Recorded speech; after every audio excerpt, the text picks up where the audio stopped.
Garden Garden is a production of the University of Minnesota Morris in cooperation with Pioneer Public Television. Additional support provided by Mark and Margaret Yekel Julien in honor of Shalom Hill Farm, a nonprofit rural education retreat center in a beautiful prairie setting near Windham in southwestern Minnesota. ShalomHillFarm.org. Many years ago, we enjoyed the shade and beauty of the majestic American elm trees. Then along came Dutch elm disease, which killed our wonderful trees. Now, thanks to the good work of many tree researchers, we can start planting elms again because they have developed varieties resistant to Dutch elm disease. How do we get new varieties with disease resistance or other desirable characteristics? Join us on Prairie Yard and Garden and we'll learn the answer.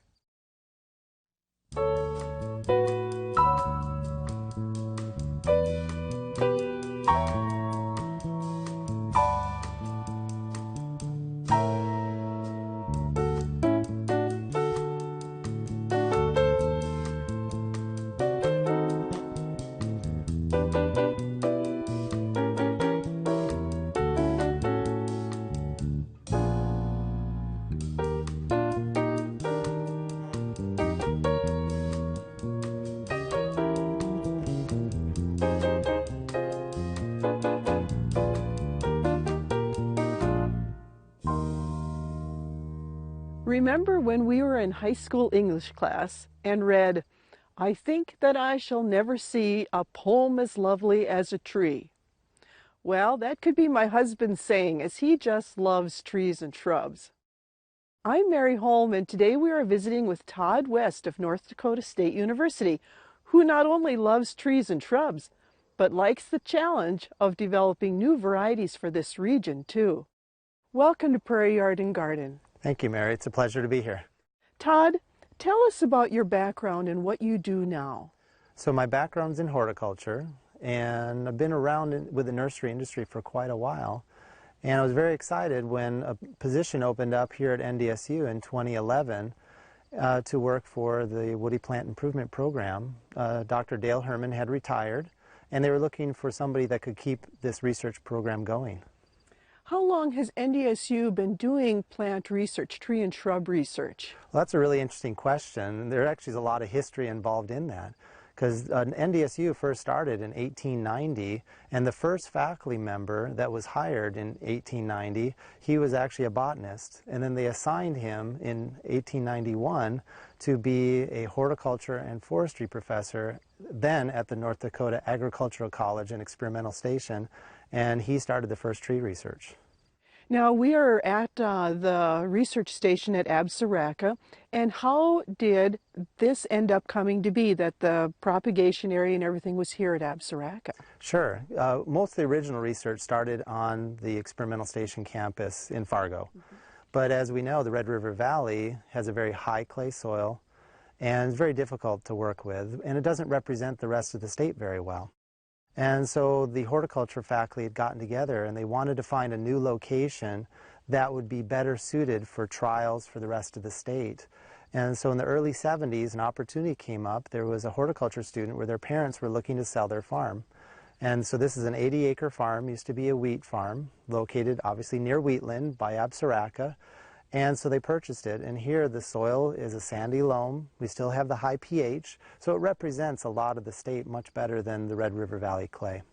How do you go about developing a new tree or shrub variety? Walk us through that process. Sure, that's a long process. It just starts out with us collecting germplasm, seeds, plant material, something of interest. And there's a wide array of locations where we do collect material, but we look at the state, we look within the region, we work with a lot of different companies, nurseries, people all over the world. We're collecting seed from around the world, and so then we bring it here. We'll grow the seedlings out in the greenhouse back on campus, and then we'll plant them out here to be able to start trialing them for hardiness, for other features such as fall color, disease resistance. And so we have multiple seasons that we have to do that. This research is long-term, and that's sometimes a good thing and sometimes a bad thing. People always want that next new tree, that next new beautiful fall color, whatever. and it takes us many years. And what I find, especially here in North Dakota, there's no normal season. And so we have to go from season to season, because we can have a summer that's very dry or very wet. You can have a winter that's very cold or very mild, very heavy in snow, very light in snow. And so most of our evaluations, they go through about 10 to 20 years of evaluations before we really can say that it's a good tree for our climate. But also importantly is that our trees have to go from juvenility to maturity. So we have to get an idea of how big are they going to get. Are they going to be heavy seed producers? Because people don't want to have invasive plants. So we have to let them grow up. And that's another long-term component of what we do. You answered one of the, or you started to answer one of the questions that I had in mind is do you work with other universities and other people in order to get samples or get seeds or even collaborate as to hardiness and that type of thing? Oh, very much so. You know, we're really a small group. There's not too many programs left that do woody plant improvement. And so we do try to work together with exchanging of materials, helping out on different research components of different projects. We work very closely with the nursery industry, evaluating plants for them, as well as we send plant material to them to evaluate to see how our material is going to behave for them. Because there's so many different facets of the industry, because for the nursery commercial component, they have to see how well is it going to grow to a saleable size and be able to get it out to the consumer. And that's very different from the tree sitting here in our research arboretum, just seeing how it's going to grow.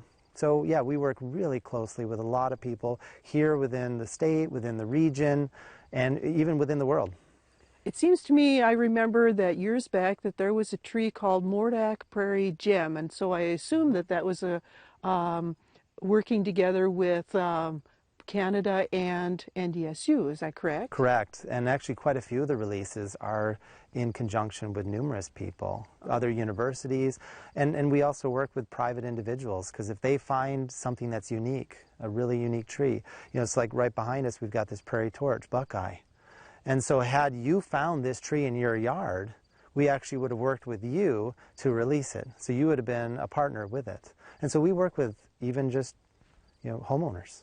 What are the things that you look for when you're thinking about evaluating a new cultivar or a new species? Yeah, that's a really good question.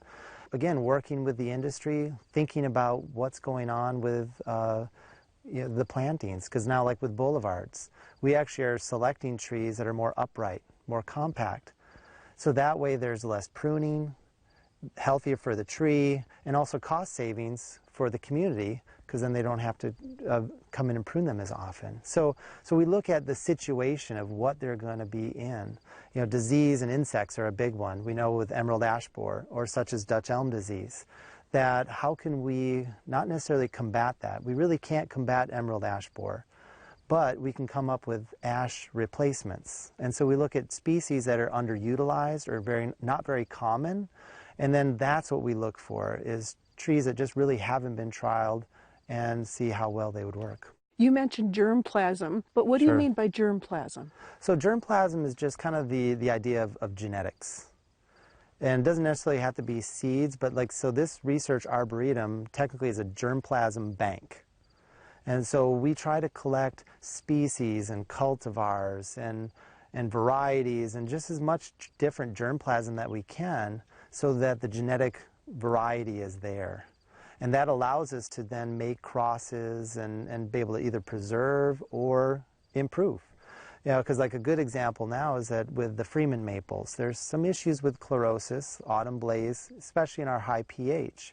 But here we have mature specimens of, say, red maples, one of the parents of the Freeman maple, that doesn't become chlorotic in high pH. So then now we can make the crosses and create our own Freeman maples that would be more appropriate for our high pH soils.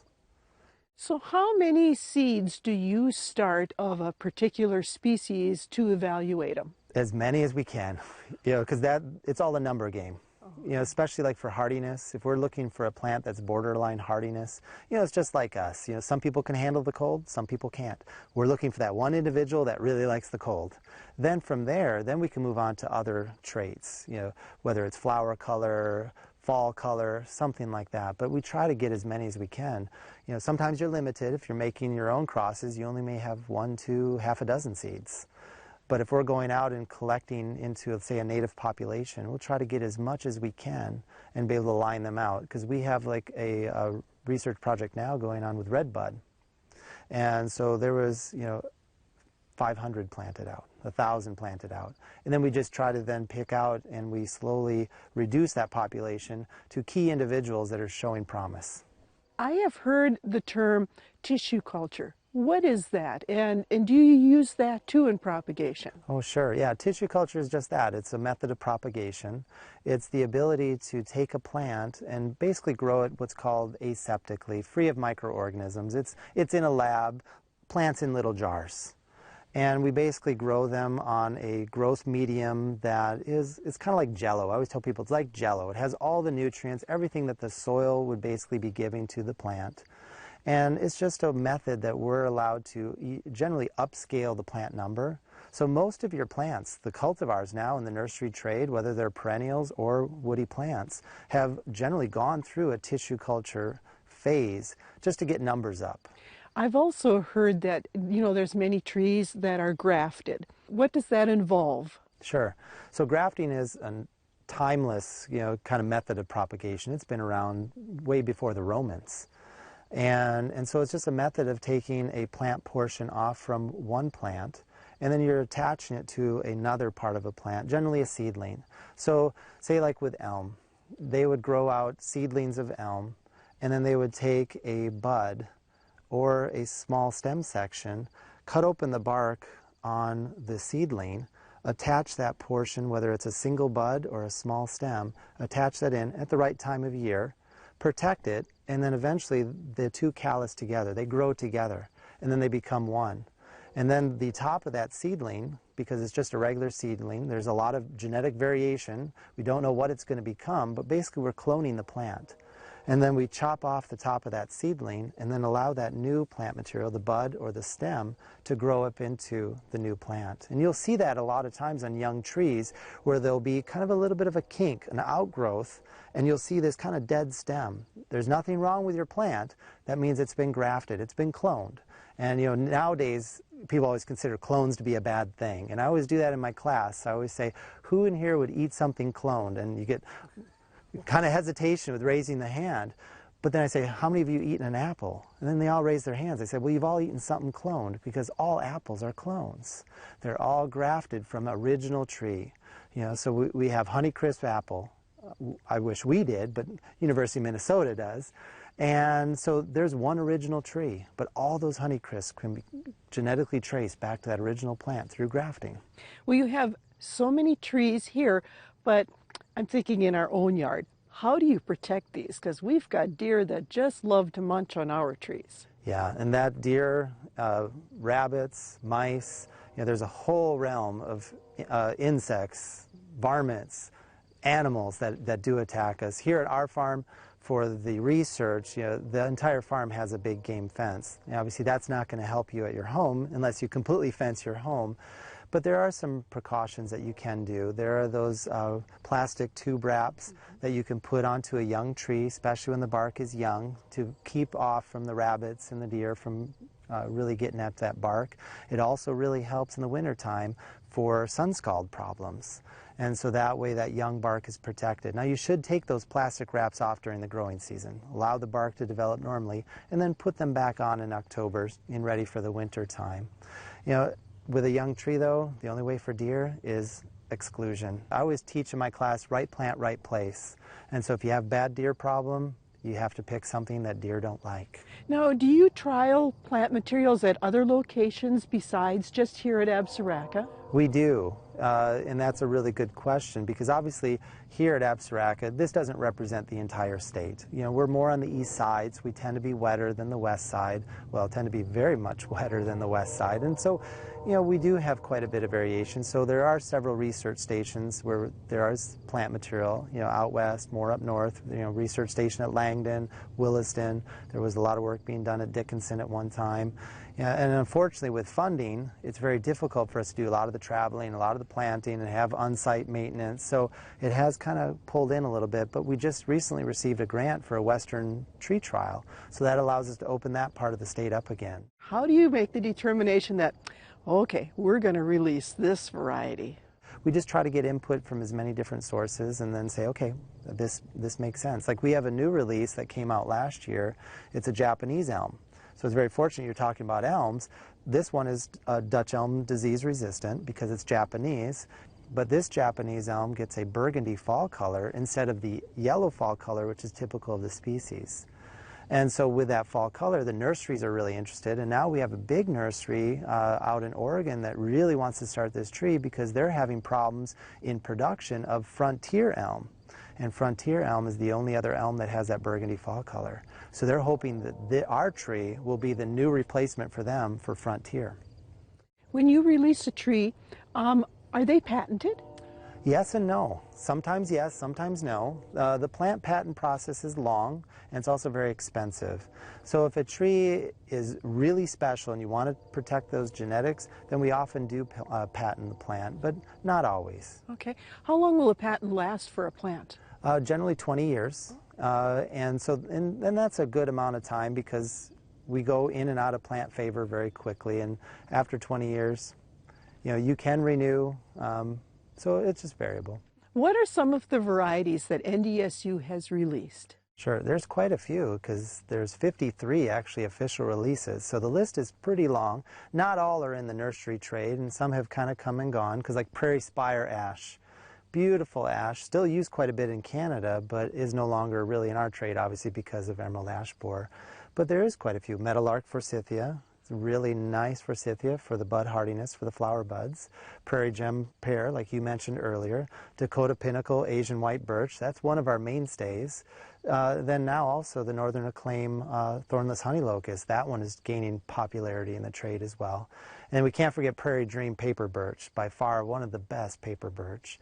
We have the new Japanese elm, Northern Empress, and there's quite a bit of variety. And then we have this tree, this beautiful tree that's right here by us. What is that? Can't forget this. This is Prairie Torch Buckeye, and it is a hybrid, but it's just so beautiful. It's one of the first coloring buckeyes in the trade, but it is difficult to find. Several of the nurseries have been having some production issues, which makes me sad, but we're working with others, and hopefully we can get it back in the market again. Would you be willing to show us some of these varieties that you mentioned that NDSU has released? Oh, I'd love to.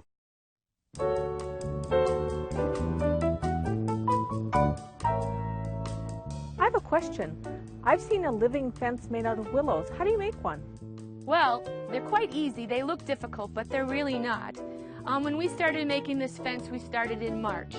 And when our whips, we call them whips, arrived, they were bare root with no leaves. And so what we did is we used bamboo as the frame to hold on to the sticks, and we tied all the sticks on there and we crisscrossed them. And in each hole we put 2 plants and then crisscrossed them, and then they grew up, and now we're planting them horizontal. And then in a couple of years we'll take the bamboo out, and then the fence will be on its own.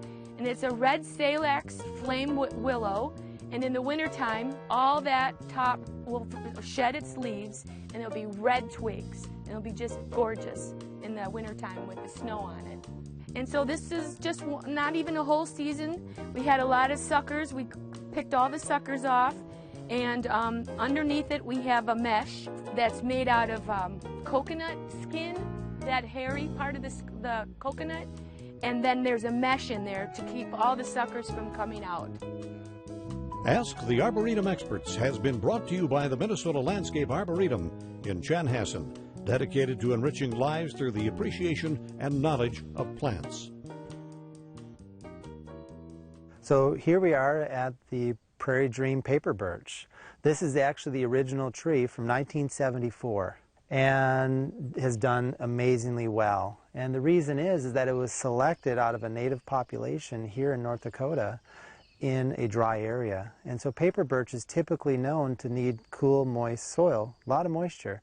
This is actually drought tolerant. And what then that leads into is that it gives it also bronze birch borer resistance. Because when a birch is stressed, typically water stressed, that is when the bronze birch borer move in. And this tree perfectly healthy after almost 40 years. Beautiful. And it is a beautiful tree too. The bark is absolutely gorgeous. Yeah, as a cultivar with the Prairie Dream, it has the whitest, brightest bark out of any of the cultivars on the market. And it has this beautiful exfoliating bark, is what a paper birch has, which is just phenomenal in our landscape. So exfoliating is when bark peels off. Not people peeling the bark off, but the tree doing that themselves. And for us, that adds another nice feature during the growing season, but more importantly, often gives us a winter feature too when we lose our leaves. And I see that the bark itself is kind of a very pretty bronzy color when it's young, and then must turn to this beautiful white as it ages. Correct, and that is a very good comment, because a lot of people, when they get a paper birch, especially a young tree, it is a bronzy brown color, and they'll say, this isn't the tree I wanted. But it does take about 4 years for a young tree to have that bark exfoliate off and then turn into a nice white. And then from here on out, then it is a white tree. But the young growth will be a brown, bronze, and then white.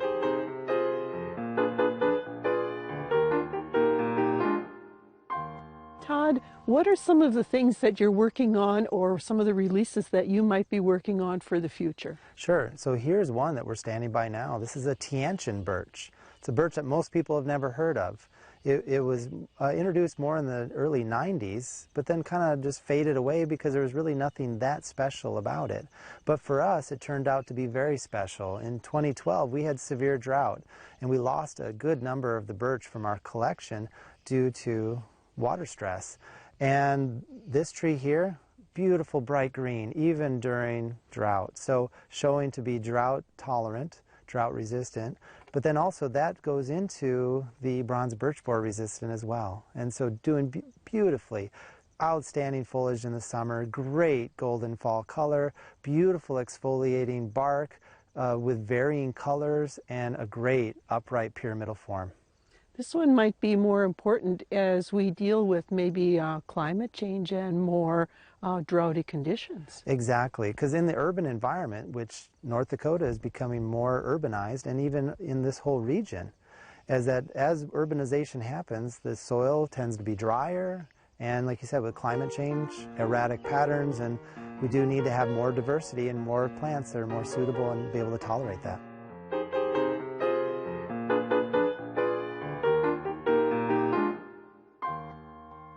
Well, here we are at Northern Empress Japanese elm. This is one of our newest introductions in 2014.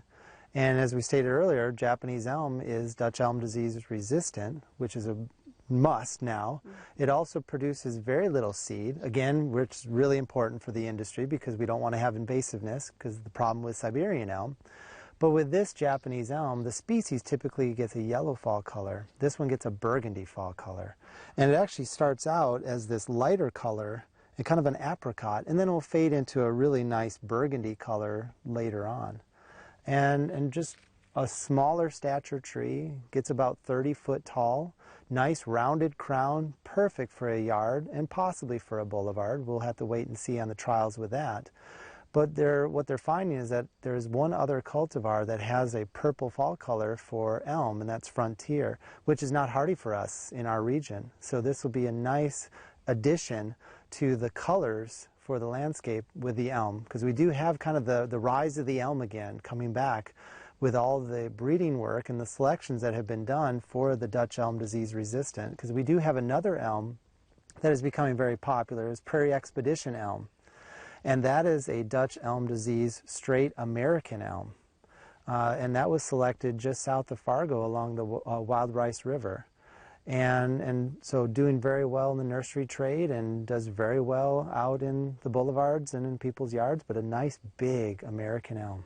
So are the leaves on that one a little bit bigger than on this particular tree? Yeah, they will be. So the Japanese elm, they are a smaller leaf, a little bit larger than Siberian, but much smaller than an American. But the Prairie Expedition is a straight American selection. So it has the normal foliage that you would see with an American elm, but has the Dutch elm disease resistance to it. And you said these elms are quite fast growing. They are, and that's the nice thing with elm. It can be good and bad. They're very fast growing, so they establish very quickly, but they also sometimes take a little bit of extra time with pruning.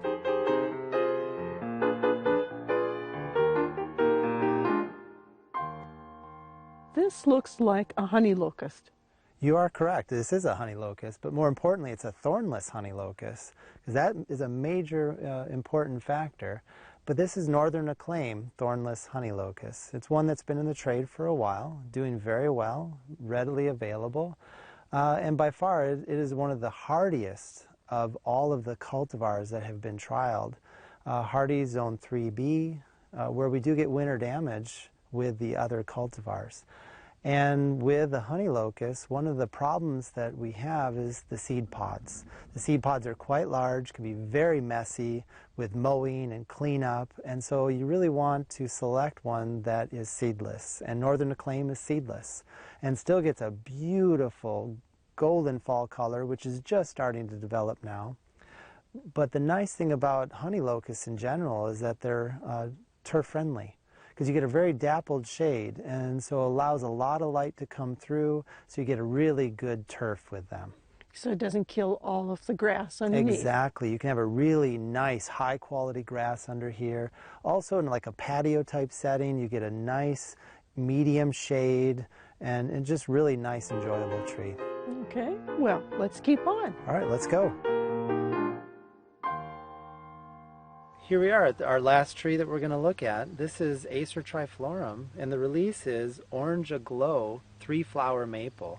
It's a maple that most people are not familiar with because it's a trifoliate maple. It actually has 3 leaflets, a compound leaf, not a simple leaf like what we see with sugar maple. And the leaves are what's called pubescent. They're actually fuzzy. So it has a really neat texture. So what makes this tree unique is that it actually holds its leaves all winter long. So they'll turn tan, but then they'll hold on to it. So you get a really nice screen all year round. And so just really beautiful. And then on the interior, there is a really nice exfoliating bark again. And so you get all those extra features with a landscape tree. Now this tree itself is kind of slow growing, and it will be a little bit smaller, so it fits into our yards a little bit better. But then with the selection process, I'm standing between 2 of them. The one on my right is the Orange Aglow. The one on my left here is another seedling. And you can tell it's a lighter color. So we always try to do the best selections that we can. And the one on my left doesn't get the same orange fall color. It ends up being more of a red-orange like the species. So every tree is unique, and that's where the cultivars come from, is from that one unique tree. You have such a great job being able to evaluate all these trees and develop new varieties for us homeowners. This has been so interesting. Thank you so much. Thank you, Mary. And it's been my pleasure to be able to share this little piece of paradise with you. Additional support provided by Mark and Margaret Yekel Julien in honor of Shalom Hill Farm, a nonprofit rural education retreat center in a beautiful prairie setting near Windham in southwestern Minnesota. ShalomHillFarm.org.